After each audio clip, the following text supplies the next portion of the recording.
Good morning, everyone, and thank you so much for joining us for Spirit, the stimulating program initiative for retirees that inspires thought. I'm Judy Steinig, Director of Community Programs for the Orthodox Union, and it's my honor to coordinate and host this program.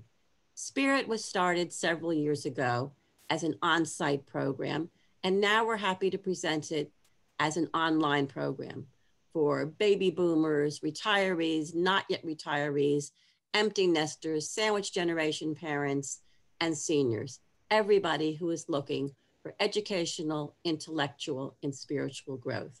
Now, because of the pandemic, Spirit has become the perfect way for all of us to engage in a virtual setting. Today, we are happy to welcome Marla Kurtz to the Spirit Forum. Marla is a certified therapeutic recreation specialist and founder and CEO of Ray of Sunshine. Her very extensive bio is in the emails you received for the program and on our website at oucommunity.org. She will be addressing the very important topic of self-care for the caregiver. You're welcome to put any questions into the chat and we will address them at the end of the presentation. It's my honor to turn the Spirit Forum over to Marla. Thank you everyone for joining us.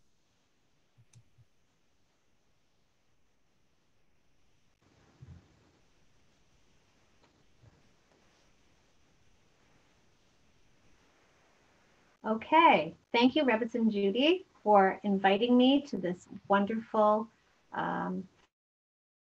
forum. And I just want to say that this group of people that have come together to learn and share is so important that you're all doing it together. And I hope today to impart a little bit of my education and expertise and guidance on you. Some of you might be saying, well, I'm not a caregiver. This is not going to be applicable to me. But as we know, caregiver can mean many different things. You can be caregiving for your loved one, for a child, for a spouse, for a friend, for a family. And I hope that going through this process today, you'll learn a little bit more about the self-care for yourself. The question is, what is a caregiver? So according to Google, a caregiver is a family member or paid helper who regularly looks after a child, sick or elderly disabled person. Well, that's a very negative connotation. When I heard that, I was like, gotta change that up. I don't like that at all. I like to take the positive spin to aging, and I will explain my business later on in the show and how I've been able to help and enrich lives of people who are remaining at home. But what do we think about for a caregiver? A caregiver, I'm going to give you the first example. When I was growing up, my booby was my grandmother, was my best friend, and I was somewhat of a caregiver to her. I did my friendly visiting, and I wanted to be with her all the time. I wanted to learn from her. She suffered from acute diabetes, and it required her to have some amputations. She suffered from glaucoma, and she couldn't do too much independently. So she needed a lot of assistance, and I was there to help her. Was it a negative connotation? Absolutely not. It was a pleasure, and I loved doing it, and I learned so much, and she taught me so much. So you can be a positive caregiver. As I got married, I was fortunate to have met my husband, and I have 3 beautiful children. We came upon a little bit of a hard time with my in-laws. My mother-in-law was diagnosed and suffered with ALS, Lou Gehrig's disease. My father-in-law had 22 years of different forms of cancer, and it was hard to deal with. And we had to learn how we could assist and make their lives better.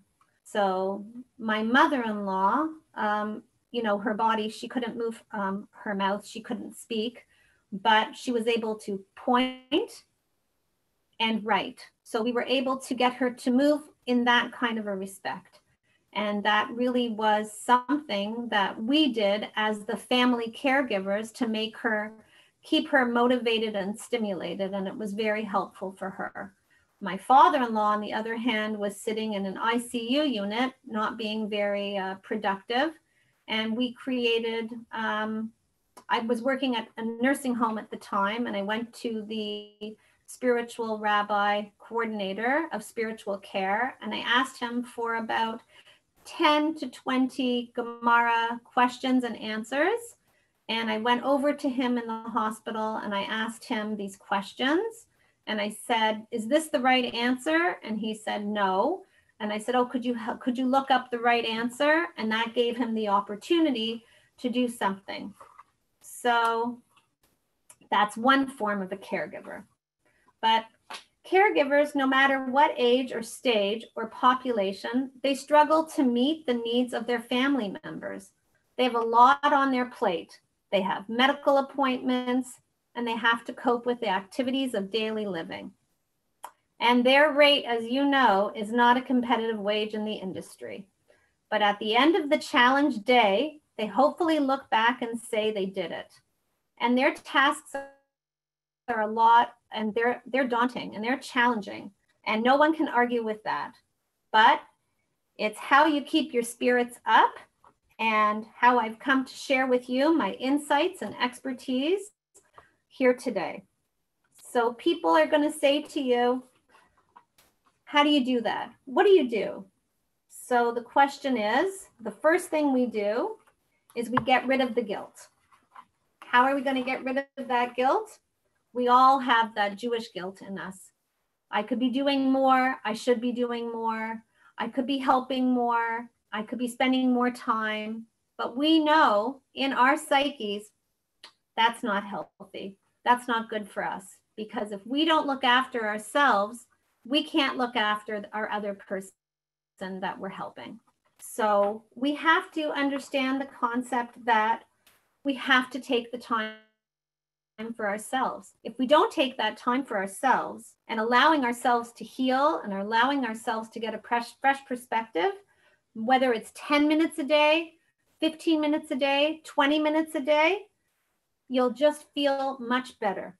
You have to remove yourself, whether you have to remove yourself to a different room, whether that someone has come in and you can actually walk out the door. You just need to not feel guilty. You need to say, I'm doing this and I'm going to be better when I come back.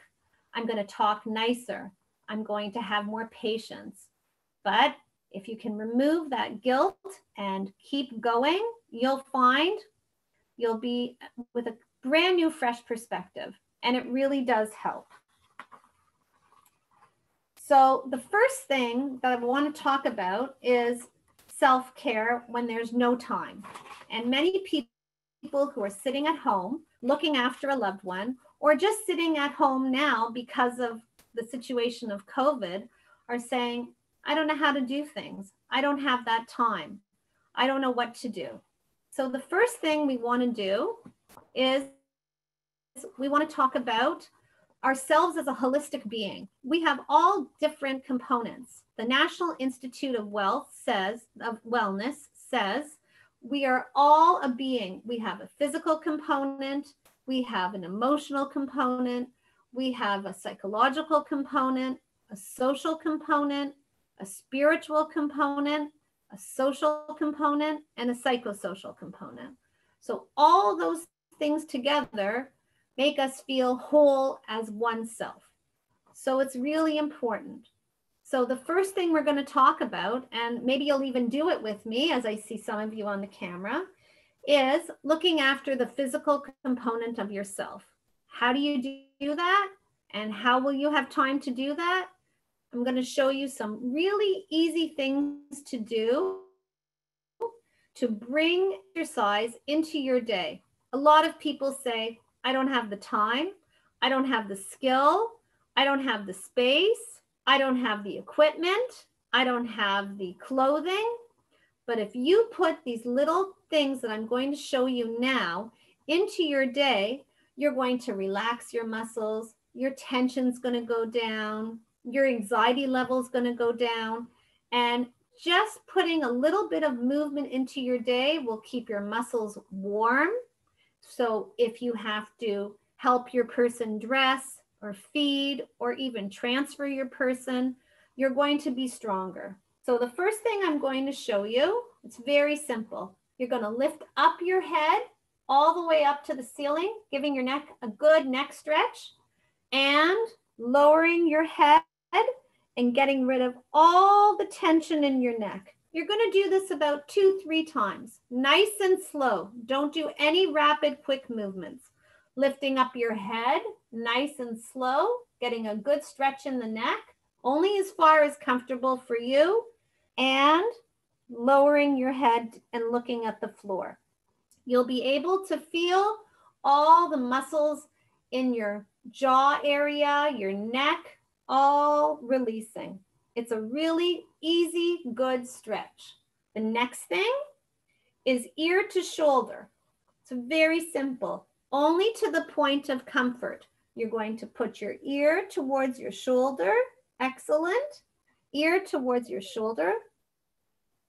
Couple of times, just to release that tension. Couple more times. Excellent. Each movement you want to do about 2, 3, or 4 times. Now you're going to make a nice slow circle with your head. Whenever you do any form of exercise one way, it's very important to do it the opposite way, working all the different muscles.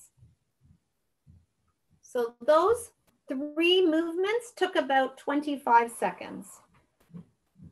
I guarantee you, if you put those things into your day, you're just going to feel a lot less stress. The next thing is just shrugging your shoulders back and forward. You can lift up your shoulders for a little bit of tension and release. Very good. Lift up your shoulders and release. Excellent. One more time. You know, you're doing such repetitive motions every day, writing, keeping your face down at a computer, eating, feeding, whatever you're doing, you've got to do different movements. So the next thing we're going to do is something the women will know when I call it the bench left move, but everybody can do it. It's just a wrist circling. Looks like you're benching left, ladies.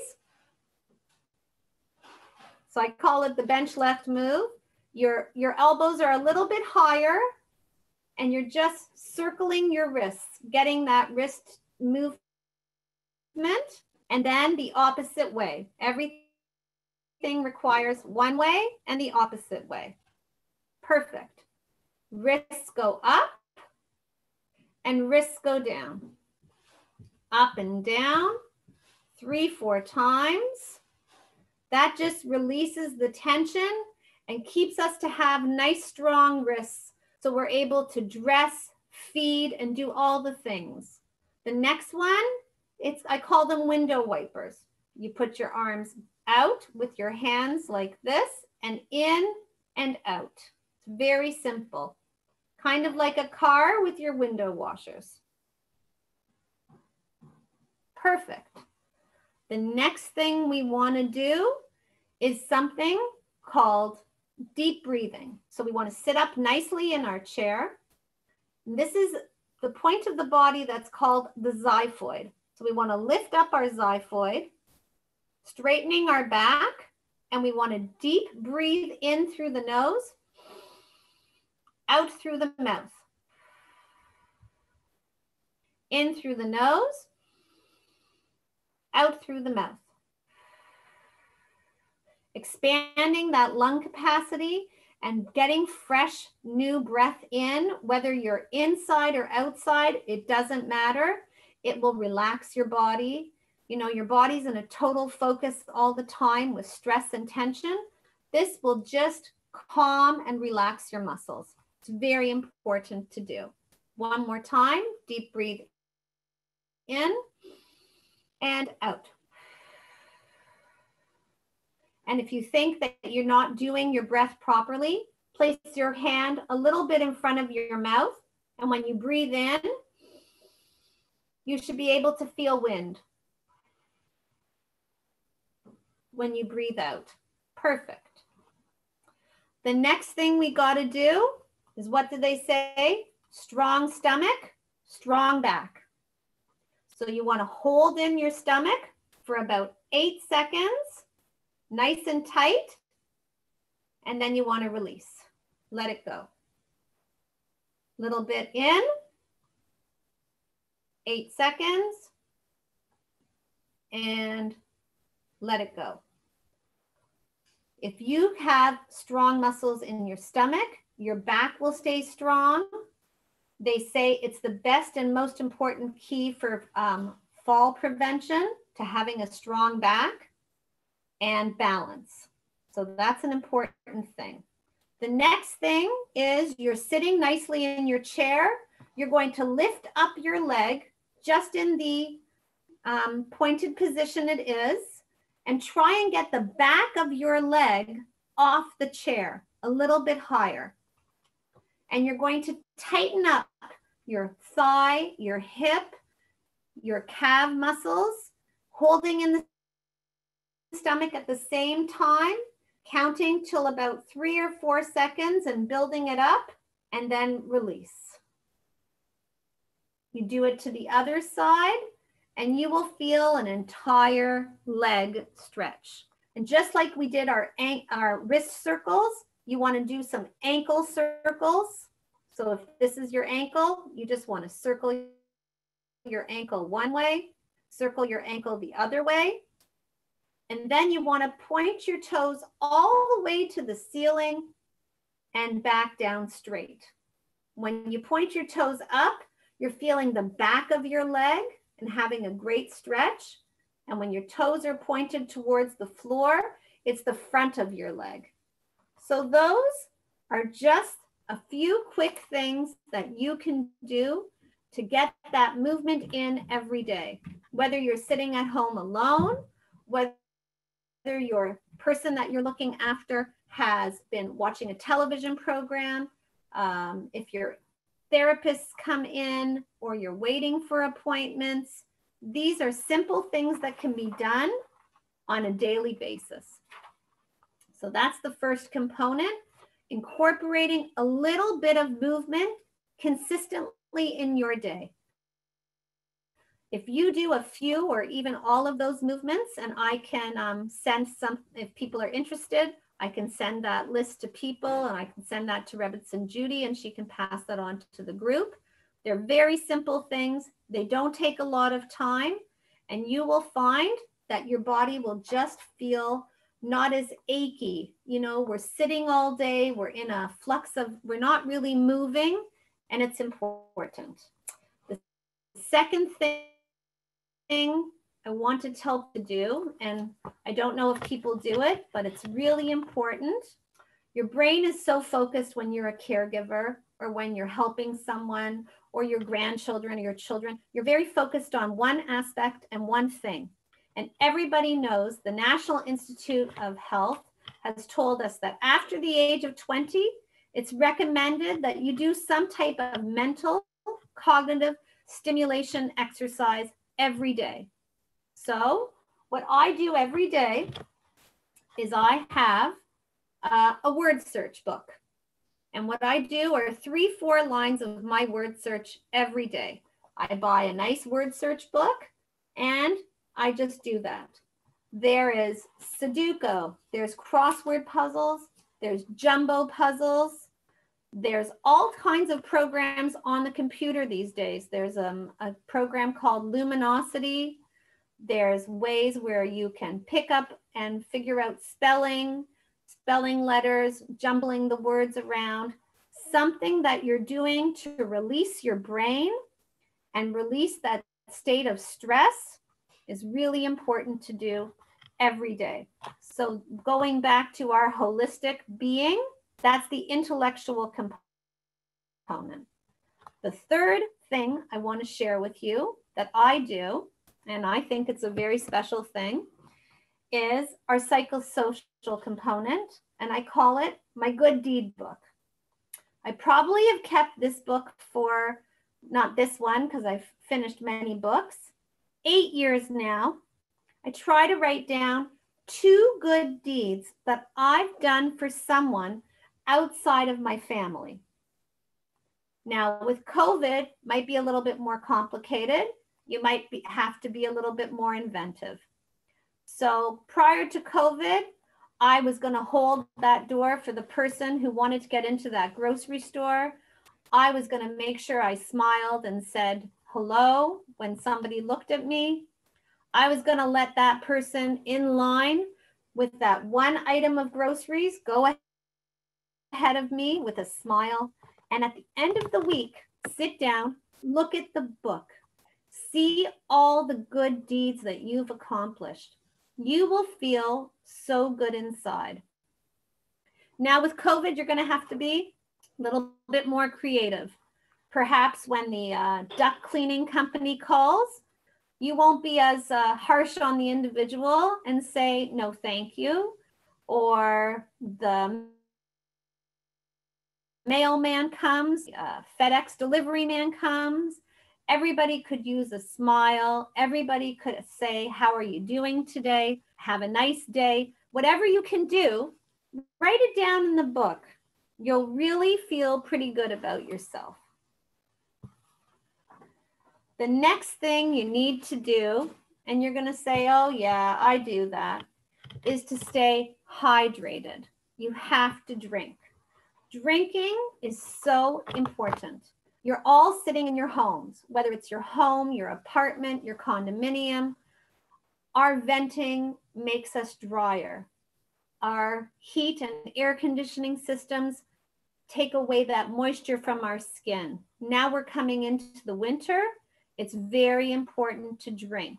And it doesn't mean that you have to drink bottles and bottles and bottles of water every day. It's drinking little sips of water throughout the day. The more that you incorporate that into your day, then your skin will feel better. You'll flush out everything from your system and you'll stay hydrated. Many people get dizzy more in the winter because, believe it or not, they're dehydrated. They don't drink enough. In the summer, we feel that in the nicer weather, we feel that need to drink. We know that we have that thirsty palate, but now coming up into the winter, we don't feel so much like drinking. We have to drink our water. The next thing we have to do is eat properly. Eat our meals, eat our food. You're going to say, I don't have time if I'm looking after that person to eat my meal. Well, you don't have to sit down and have a gourmet 3-course meal, but you have to be a little bit planned. You have to eat on the go. And you know what? It really helps. If you don't have that strength from food, you won't be able to be as productive in the day. So you have to remember to hydrate and eat your food. It's very important. The next thing is our spiritual component. Now, a lot of people have come to the fact that things are happening in this world. We can't understand it. We don't know what's going on. And we know that there is someone orchestrating everything from above. And I truly believe in the power of prayer. I think whoever you pray to, however you pray, whenever you pray, it makes you feel connected. It makes you feel like you have someone to talk to. Someone is listening. Figure out how you want to pray, how often you want to pray. I say my daily Tehillim, my Psalms every day, and I feel much more relaxed after I've said that I feel that someone from above is protecting me and watching me. And if you don't, then there's other people who are in a spiritual capacity that you can speak to. You can talk to a Rav, you can talk to a rabbi, you can talk to any of the spiritual leaders of your congregation. It really helps. It can't hurt. It's really important to try and have that ability to keep functioning as a caregiver. And it's really hard when you're doing all these movements and looking after each person every day. It's very, very difficult. So there's lots of things that you can do. And you're saying, my person can't do anything. So I want to share with you some of the things that you actually can do with your person or do yourself. There's something called recreation therapy, and that's what I do. That's my business, Ray of Sunshine. And if you're a person looking after someone who is going through a disabling disease, such as Alzheimer's or dementia, perhaps they've had a stroke, you say to yourself, there's nothing this person can do anymore. And it's very frustrating. But there's always something someone can do. You as the caregiver you're telling your loved one, you're telling your person, just because you have to get everything done, when to get up, when to get dressed, when to pray, when to eat, when to take their medication, when to be toileted, when to take a rest. There's not a lot of decision-making power in their day. But if you engage with them in activity, you'll find that there's a lot that they can do. So you're saying to yourself, what can they do? What you want to try and do is figure out, what did they used to do? Did they sew? Did they knit? Did they paint? Did they sing? Did they dance?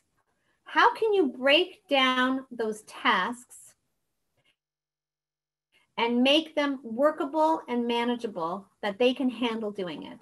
So for example, if you were someone who really, your loved one was someone that really worked with a lot of numbers and figures, guess what?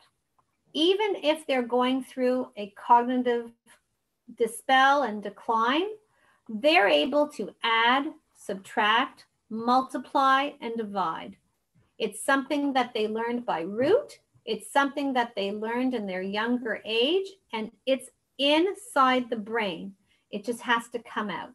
If you wrote down some addition and multiplication and subtraction, simple little ones to begin with, and re-engage that person in their mathematical skills, most likely they're doing it in their native language and then translating it over to English. So there's a double exercise right there.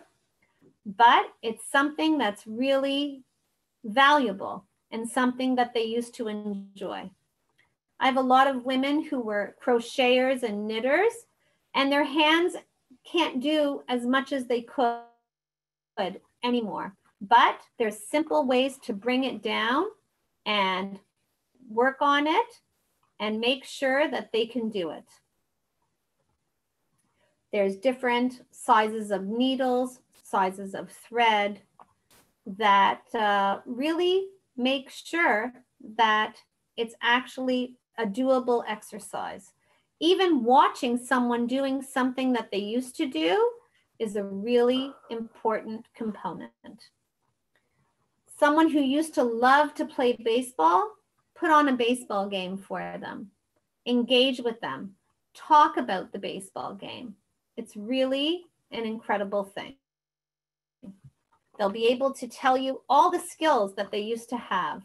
They'll be able to share with you. They'll feel good about themselves. There's card games. There's trivia. There's all kinds of things. There's singing. There's reading to people. You think that people can't do things? Give them an opportunity and they can do it. I wanted to know how people cope with their situation. So I spoke to a lot of people. How do you cope? What's your coping mechanism? What do you do when you're at your wit's end?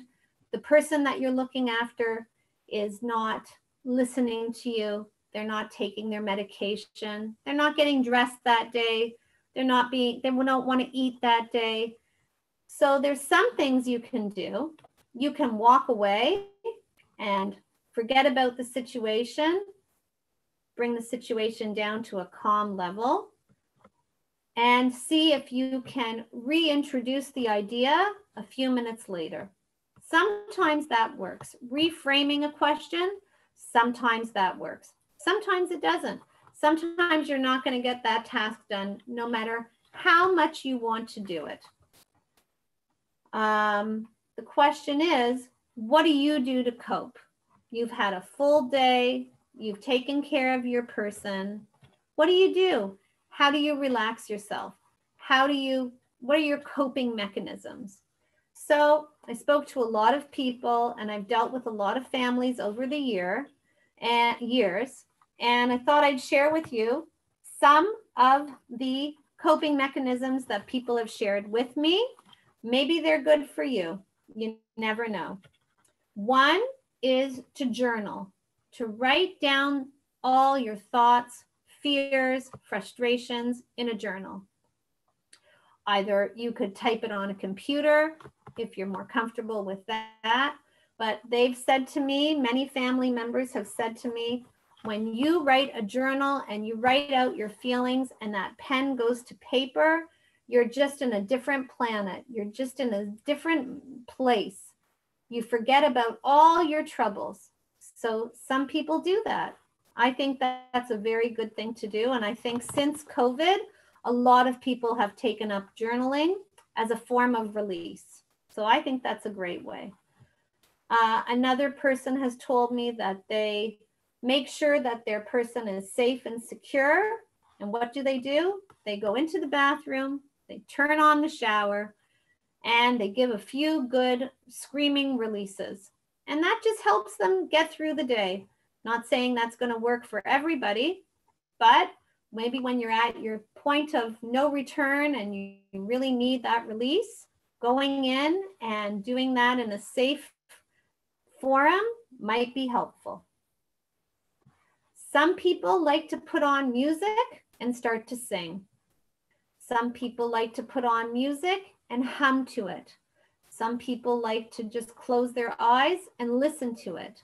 Whatever you feel you need to do, try to move forward. Try to do it. See if it helps. It certainly can't hurt. There's other people that put on their favorite music, just start dancing.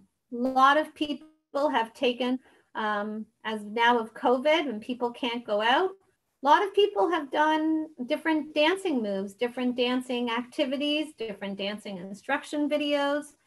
It's an interesting way to release. Whatever's going to work for you. I have other ladies that have just told me they walk into another room and they just start painting their nails. That's just their form of release. They feel very relaxed when they do it.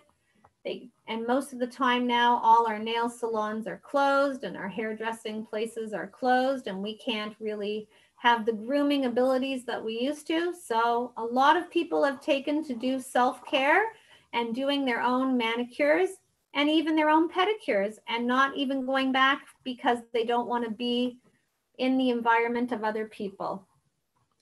I have one lady that I'll share with you that she looked after her mother for a very long time. And when she had had enough, believe it or not, she picked up a hula hoop, something that she did as a child, and just started hula hooping. And when people saw her hula hooping, everybody knew to stay away from her. She was in her mode. She had to release. I'm not saying everybody's good for hula hooping. I'm not going to say everybody should grab a hula hoop, but whatever you need to do. And let's say you're not being a caregiver for someone, but you really had enough. The day's been long and you haven't had that many interactions with people. Do something that's going to make you feel good. You got to think positive. We're in such crazy times now, and we have to be so thankful for what we have and who we are and what our abilities are. Enjoy them, embrace them. It's really important. People have joined Zoom choirs. People have joined debating teams. People have joined political discussions. People have joined art classes. People have joined and created do-it-yourself renovations in their home and different arts and crafts. People who were never that crafty have become very crafty. Gardening, planting. There's something that we used to do that was really inventive, and I'd like to share it with you. I created a program once in a nursing home. It's called a pit and pot program. You take all the different vegetables and fruit and you take their seeds, whatever you'd like to eat, your avocado, your cucumbers, your peppers, and create yourself a little home garden. Not just with, spices or herbs, but actual food. And that's something that you can do. It's good to have plants in your home. It helps oxygenate your home. It's a very good idea. The things that I and do, these are the things that I've tried to teach people with to self-care with no time, self-care with time, and how to engage with your person and your coping mechanisms. So I hope that that's something that you'll be able to incorporate with your loved ones in your homes. And the next one is calling in the troops. What does it mean, calling in the troops? So now with COVID, it's a little more difficult because your cohorts are smaller, your bubbles are smaller, people can't get to you as easily. But if you're able to have all the different government programs to have some paid caregiver help, it's really important just to get out, go away, move away from that person, whether it's actually physically out the door or in a different room. Call in whoever is going to give you that time. Don't be afraid. Even if it's a Zoom call to speak to your children and you're able to move and go out and do something in another part that of your family member can engage with that other person, just to have a clear mind for a few minutes will make you come back. You'll feel better about yourself, all the tasks that you have to do. You'll feel kinder to the person. You'll speak nicer to the person. You'll have more patience. And you'll feel really much more relaxed. And if you're able to get those people into your life and they are able to stay with your person in a safe environment and you're able to get up and get out, get up and get out and walk out that door. Go and get some fresh air while the weather is still good. Even walking up and down your apartment corridor will give you a fresh perspective. Going down to your lobby and just picking up your mail without any pressure is an amazing thing. It's just that you come back for a fresh perspective. Even just picking up a book and reading 3 or 4 lines, just to get somewhere else, look at a magazine, try to prepare your food for you and your loved one. Maybe you're going to be able to get out and go to the grocery store or put your grocery order in. All you need to do is just have a fresh perspective. And calling in the troops is an okay thing. So I hope that through what I've just shared with you today, some of this you'll be able to pick up. Some of this will be applicable. Some of this will be encouraging for you. And even if you're not a caregiver presently, many people are staying at home and we all need to do self-care for ourselves. A lot of times now, people can't just easily access our apartments, our homes. Everybody's staying in their lockdown situation. And I hope that this type of information was helpful. If you have any feedback that you'd like to share with me, Rebitz and Judy will pass on my contact information. If there's any way that I've touched a chord and you want to learn more, I'd be on to show you more things. And I want to make sure that everybody just stays safe, healthy, engaged, and aware. And remember, if you are a caregiver, no one's going to look after you but you. And then you'll be able to look after the other person. When we used to fly and we used to be on airplanes and the oxygen level would drop, they say, and the masks come down, what's the instructions they give you? Put your own mask first on before you help the person beside you. You have to look after yourself in order to look after the other person. And the last thing I want to end with was something that I truly live by. Rebbitzin Esther Youngrice, may she rest in peace, had a famous saying. When she arrived with her family and she got out of the cattle car, it was a horrifying place and she was very scared.